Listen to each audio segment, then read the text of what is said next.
The R450 machine with spindle taper BT30, low inertia spindle and rapid 3-axis traverse can make all machining procedures complete and speedy.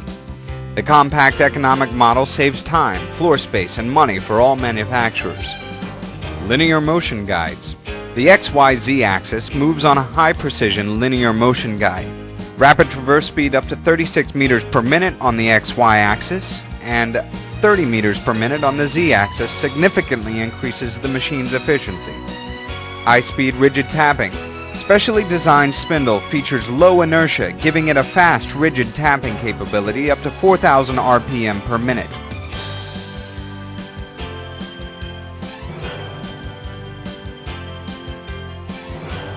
Available capacity tool magazine.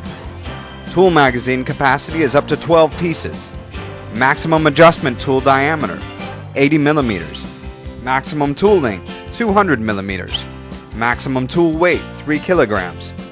The excellent ATC system, complemented with a perfectly structured index device, offers fast tool changes. Ruggedly constructed base. One-piece casted base provides maximum stability, rigidity, and accuracy. The humanized control panel. Ergonomically designed switches and control panel gives users a friendly, no-sweat operation. A non-glare screen allows for extended operation time without fatigue. Enclosed control cabinet. The clean air inside control cabinet is circulated and cooled, ensuring electronic parts perform optimally and have a long service life. Automatic lubrication system is a standard and employs quantitative pump for forced lubrication to the 3-axis slideways and ball screws. FRL combination and air pressure detector. Standard equipment.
This model is very suitable for any workpiece that needs a good tapping and high-speed drilling, such as automotive and motorcycle engine parts. All designs are specialized for accurate, highly productive and dependable drilling and tapping operations.